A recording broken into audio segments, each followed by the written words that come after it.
नमस्कार, news gallery में आप तमाम लोगों का स्वागत है। मैथ में मैं बहुत कमज़ोर शुरू से रहा हूँ, इकोनॉमिक्स समझ में नहीं आया है, जोड़ घटाव गुणा भाग से कोई नाता रिश्ता नहीं रहा है, इसीलिए अंत में आके पत्रकार बन गया हूँ। वरना अगर मैथ ठीक होता तो हम भी आईटी कंपनी में इंजीनियर होते हैं।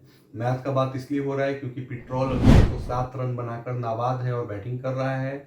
डीजल भी 106 रन पे बैटिंग कर रहा है। मध्य प्रदेश सबसे ज़्यादा शिकार हुआ है बढ़ती कीमत में महंगाई का। मध्य प्रदेश के इंदौर की बात की जाए, भोपाल की और ग्वालियर की, वहाँ पेट्रोल के प्राइस 105 रुपये से ऊपर है। मुंबई में भी पेट्रोल की कीमत 102 रुपये के आसपास है।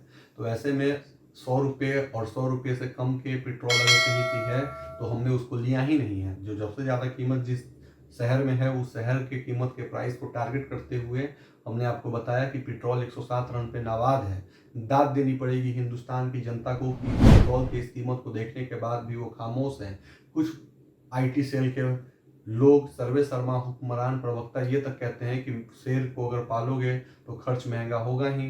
प्रधानमंत्री हमारा महंगा है, इसीलिए प्रधानमंत्री को पालने में खर्च महंगा होगा ही होगा। इस तरीके के आईटी टीम और आईटी सेल के लोग पोस्टर्स और ग्राफिक्स को डाल रहे हैं।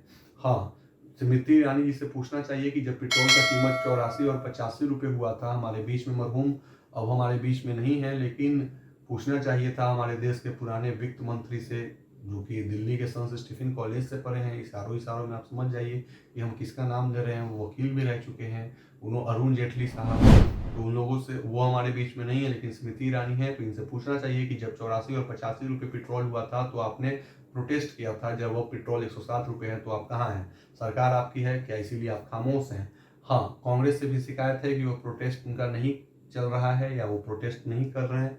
तो कांग्रेस के तरफ से लोगों का ये कहना है कि लोगों को लत लग चुका है, लोगों को आदत हो चला है इस महंगाई में भी गुजर बसर करने की, तो लोग गुजर बसर कर रहे हैं। हाँ, हमसे जहाँ तक हो रहा है विपक्ष की भूमिका निभा रहे हैं। ऐसे में अभी तक किसी भी न्यूज़ चैनल में ये बात को, इस खबर को नहीं चलाया गया है कि पेट्रोल 107 रुपये महंगा क्यों है। यही चलाया जा रहा है कि कोविड और कोविडशील्ड में बढ़िया कौन है, कहाँ टीका लगा, कहाँ टीका नहीं लगा। मतलब डीजल और पेट्रोल पर बात करने के लिए कोई नहीं है।